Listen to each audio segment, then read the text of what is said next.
महत्त्वाचा व्हिडिओ ह्याच्यासाठी टाकते की आमच्याकडे जवळ म्हणजे 2017-18 मध्ये एक प्रकरण झालं होतं, ज्याच्यामध्ये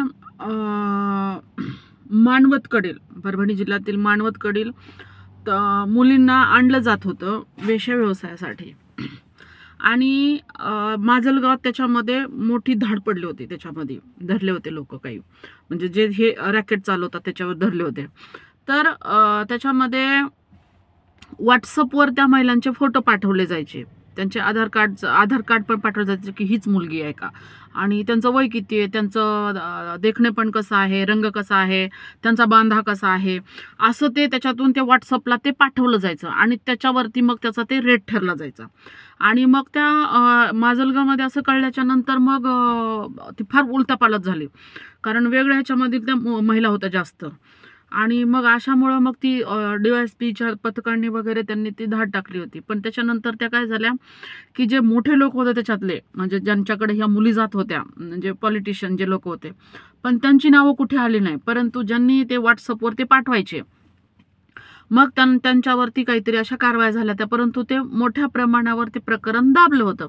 त्याच्या माझ्याकडं पेपरला बातम्या वगैरे आलेल्या काही होत्या, परंतु त्याच्या दबक्या बातम्या होत्या. तर हे प्रायव्हेट बेसवर जे वेश्या व्यवसाय चालला जातो, म्हणजे ब्रोथल बेस आणि प्रायव्हेट बेस.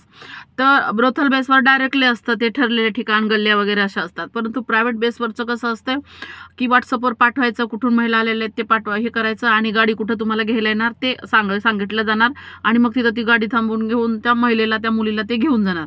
आणि याच्यामध्ये कसं असतं की जास्तीत जास्त जास्तीत म्हणजे मुलींची, महिलांची वय जेवढं कमी तेवढी त्यांना मागणी जास्त असते. त्याच्यामुळे तरुण मुली, बिना लग्नाच्या मुली, कॉलेजच्या मुली अशाच्यामध्ये ओढल्या जातात किंवा त्यांना घेतलं जाते. तर सांगायचा मुद्दा आहे की असं म्हणजे जे काही असतात ना, आता सध्या मोठ्या प्रमाणावर बेरोजगार तरुण मुलं आहेत. आणि तरुण मुलं असल्यामुळे, काम नसल्यामुळे म्हणा, की मग एक काय साईड बिझनेस म्हणा, किंवा काय जे असतं ना, तशा पद्धतीने हाय प्रोफाईल सिटी जे असतात, मोठ्या मोठ्या ज्या सिटी असतात, तर त्या सिटीमध्ये हे केलं जाते. अशी मुली कॉल गर्ल असतात, मुलं प्ले बॉय म्हणून काम करतात. तर मग अशा मुलांना काय केलं जातंय की बाबा, ज्या काही महिलांची हे असतात, त्यांचे आधार कार्ड गोळा केले जातात, त्यांचे आधार कार्ड नंबर गोळा केले जाते, त्यांचे पॅन कार्ड गोळा केले जातात. मग त्याच्यावरून ते नंबर वगैरे ते पाठवले जातात मुलांकडे, जे प्ले बॉय म्हणून हे करतात, काम करतात ना, तर त्यांच्याकडे. आता प्ले बॉय म्हणून काम करणं काही वाईट नाहीये, किंवा कॉल गर्ल म्हणून काम करणं काही वाईट नाही. आता ते त्यांचा व्यवसाय असेल, त्याच्यात वाईट काही नाही, कारण कुणी कशासाठी करतं ते त्यांचं आहे, बरोबर की नाही. ज्याच्यामध्ये कायद्याचं उल्लंघन न होता जर करत असतील तर ते बेकायदेशीर नसतंच. परंतु अशा प्ले बॉय लोकांना, महिला पुरवत असताना त्या महिलांचं शोषण केलं जाते. म्हणजे काही महिलांना असं जबरदस्ती पाठवलं जाते अशा लोकांकडे वेश्या व्यवसाय करण्यासाठी. बरं, आता हे सगळं सोशल मीडियाच्या माध्यमातून आम्हालाही कळतंय बरं का. तर ही काही लोक आहेत त्याच्यामध्ये, आणि मग अशा महिलांकडे जर मदतीसाठी महिला गेल्या, तर त्यांना की बाबा नवरा जर सोडलेला असेल, एकल असेल, नवरा पळून गेलेला असेल, सोडून दिलेला असेल, लेकरं पदरात असतील, तर मग दुसरं लग्न कशाला करायचं, मग बाई एखादा भेटला तर ते हे करायचं, नाहीतर मग कशाला हे करायचं, दररोजचं बघायचं आपलं, आणि पैसे बी मिळतात, वेळ पण कमी असतो, असं सांगून मग ते त्या महिलांना या धंद्यासाठी लावलं जाते, अशी माहिती आम्हाला मिळते.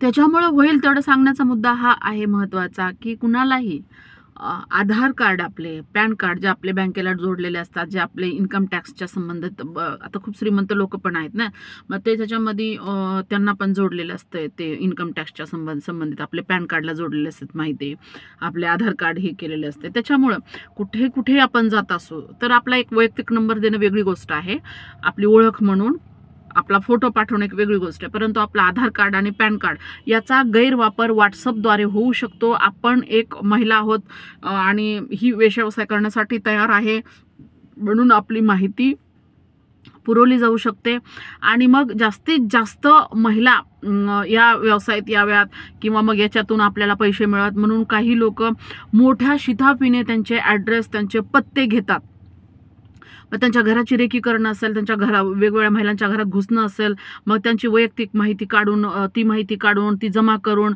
मग त्या महिलांना एकतर गोडीनं तयार करणं, किंवा जर गोडीनं तयार जर झाली नाही तर मग तिला भांडून किंवा मग तिची वैयक्तिक माहिती डिस्क्लोज करून याची अशी धमकी देऊन असं जर असं सुद्धा केलं जाते असं कळतंय. तर मग होईन तेवढं आपल्या घरात अशा अनोळखी लोकांना, सोशल मीडियावर जे काही लोक अशा पद्धतीचं ज्यांचं हे झालेलं आहे, तर अशा लोकांना आपल्या घरी न येऊ देणं. आपली लेकरं असतात ज्याच्यामध्ये टीनेजर वयातील मुली असतात, घरात आपण कपडे हे वेगळ्या पद्धतीने घातलेले असतात म्हणा, किंवा नवरा बायको असतात, काही कधी आपल्या घरात वेगळ्या गोष्टी असतातच. प्रत्येक व्यक्तीचं एक वेगळं लाईफ असतं पर्सनल. तर त्याच्यामुळे मग ही माहिती गोळा करून नंतर त्या व्यक्तीला ब्लॅकमेल केलं जातं आणि त्याच्यातून त्या व्यक्तींना धंद्याला लावलं जातं. तर अशा वेळेस ही शक्यता नाकारता येत नाही की जबरदस्ती आपल्याला व्यवसायाला लावलं जाऊ शकतं. त्याच्यामुळं आपली वैयक्तिक माहिती जी काही आहे पॅन कार्ड, आधार कार्डद्वारे जी काही असते, तर ती कुणालाही पुरवू नका, प्रोव्हाइड करू नका. पण जर एखाद्या आपण कार्यक्रमाला जात असू तर आपण एखाद्या ठिकाणच्या समजा कार्यक्रमाचे जर असतं ना गुगल फॉर्म वगैरे असे भरायचे असतात, तर तिथं आपला नंबर वगैरे दिला जातो. त्या फॉर्ममध्ये सांगितलं जातं की तुमचा ॲड्रेस सेंड करा किंवा ॲड्रेस त्याच्यात मेन्शन करा, तुमचा नंबर मेन्शन करा, तुम्हाला या कार्यक्रमाला काय यावंसं वाटतं या बाबतीत, किंवा आमचा कार्यक्रम तुम्हाला का आवडतो, किंवा आम्ही तुम्हाला का आवडतो, किंवा आमची संस्था का आवडते, किंवा आमचं काम का आवडतं, याबाबत 4 शब्द तुम्ही मेन्शन करा. अशा पद्धतीचं त्याच्यामध्ये असतं. तर अशा गुगल फॉर्मचे जे भरले जाते तर त्याच्यामध्ये तुमचं पॅन कार्ड नंबर टाका किंवा तुमचा आधार कार्ड नंबर टाका. असं कुठेही आतापर्यंत मी स्वतः ऐकलेलं नाही, किंवा आम्ही सुद्धा काही फॉर्म सर्वे करत असताना आम्ही भरले गेले त्याच्यामध्ये तुमचे आधार कार्ड, पॅन कार्ड असं भरा असं कुठेही मेन्शन केलेलं करत नाही, तर किंवा आम्ही केलेलं नाही आहे. अपवादात्मक परिस्थितीमध्ये असा सर्वे करण्याचं असू शकतं, परंतु होईल तेवढं या गोष्टीचं तुम्ही काय म्हणतात ना की हे मिळवा माहिती, की बाबा ही समजा आपण डॉक्युमेंट्स आपले कुणाला प्रोव्हाइड करत असू तर त्याची एक का तुम्ही घेता याचं कारण काय हे पण समोरच्या लोकांना विचारा, आणि त्या डॉक्युमेंट्सचा आपला गैरफायदा घेतला जाणार नाही याची तुम्ही काळजी घ्या. आणि होईल तेवढं अशा लोकांपासून सुद्धा सावध राहा जी लोक काय म्हणतात ना व्यवसायांना महिलांना लावलं जात आहे आणि त्याच्यावरती दलाली खाल्ली जात आहे. तुम्हाला सांगते, आणि हे बघा व्यवसाय कोणताही असो, महिला असो की पुरुष असो, ते त्यांच्या मजबुरीने करतात. कधी व्यावसायिक दृष्टिकोनातून ते करतात, कामाची गरज असते, बेरोजगारांची संख्या आहे त्याच्यामुळे ते काम करत असतात. परंतु त्या कामामध्ये कुणाचं हे होत असेल, शोषण होत असेल तर तिथं कायद्याचं उल्लंघन होतं. आणि अशी लोक जे आहेत तर ती लोक महिलांना किंवा मुलींना त्यांच्या मजबुरीचा, त्यांच्या असहायतेचा गैरफायदा घेत त्यांना जर असं लावत असतील तर हे अत्यंत चुकीचं आहे. अशा लोकांपासून तुम्ही सावध राहा, आपण सावध राहू, काळजी घ्या. आणि होईल तेवढं जर अशा तुमच्या पद्धतीनं जर हे काही झालं, असं आढळून आलं तर तुम्ही प्रशासनाला पटकन पोलीस स्टेशनला 112 नंबरवर कळवा. जिथं आपल्याला घेऊन काय म्हणतात त्याला सोबत घेऊन जाण्यात काय आलं होतं असं म्हणतात ना, त्याला नेण्यात आलं होतं. अशा ठिकाणचा ॲड्रेस लक्षात ठेवा, घर लक्षात ठेवा, रूम लक्षात ठेवा, काय बोलणं चालणं झालं होतं हे लक्षात ठेवा. आणि आपल्या बाबतीत आपली इच्छा नसताना जर लावत असतील आपल्याला या धंद्याला तर यापासून काळजी घ्या आणि पोलीस प्रशासनाला अगोदर कळवा. तिथून मदत जर नाही झाली तर सामाजिक कार्यकर्त्यांची मदत घ्या. परंतु होईल तेवढं अशा लोकांपासून सावध राहा आणि आपले वैयक्तिक डॉक्युमेंट्स जे पॅन कार्ड आहेत, आधार कार्ड आहेत, हे कुणालाही प्रोव्हाइड करत असताना त्याचा गैरवापर होणार नाही याबाबत आपण समोरच्या व्यक्तींना विचारणा करा, जेणेकरून त्याचा गैरवापर होणार नाही आणि आपलं ब्लॅकमेलिंग भविष्यात होणार नाही. अशा लोकांना घरामध्ये एंट्री देऊ नका जी लोक आपली वैयक्तिक माहिती काढत आहेत आणि त्या माहितीच्या आधारेच आपल्याला ब्लॅकमेल केलं जात आहे. खूप साऱ्या महिलांनी आम्हाला मागच्या 2-3 महिन्यामध्ये माहिती पुरवलेली आहे आणि खूप साऱ्या महिलांनी आम्हाला कॉल करून सांगितलेलं आहे की असं असं घडतंय म्हणून. काही असं सांगितलं सुद्धा गेलंय. त्याच्यामुळे हे दिसतंय आणि याच्यामध्ये आम्ही पण प्रयत्न करतो की हे थांबलं गेलं पाहिजे अशा गोष्टी. तर सांगण्याचा मुद्दा हा आहे की सोशल मीडियाच्या माध्यमातून प्रायव्हेट बेसवर व्यवसाय कसा चालतो आणि कशा पद्धतीनं प्लेबॉय असतील किंवा कॉल गर्ल असतील या लोकांना एक ते व्यावसायिक असेल तर ते त्याच्या हे नाही, परंतु त्यांच्याकडे पाठवले जाणारे जी लोक आहेत तर ते खरंच त्यांच्या मर्जीनं जात आहेत का हे तपासलं पाहिजे. नाही तर त्यांना ते 18 वर्षाचे जरी वरती असतील महिला खास करून तरी सुद्धा त्यांना जबरदस्तीनं जर धंद्याला लावलं जात असेल तर इथं कायद्याचं उल्लंघन होतं. त्या लोकांवर कायदेशीर कारवाई होऊ शकते आणि अशा याच्यामध्ये आपण लचांडामध्ये पडण्यापेक्षा आपले कागदपत्र जे आहेत तर ते कुणालाही प्रोव्हाइड करू नका. सदरील व्हिडिओ हा अवेअरनेसचा भाग म्हणून हा टाकण्यात येत आहे. कुणाच्याही भावना दुखवण्याचा याच्यातमध्ये हेतू नाही आहे.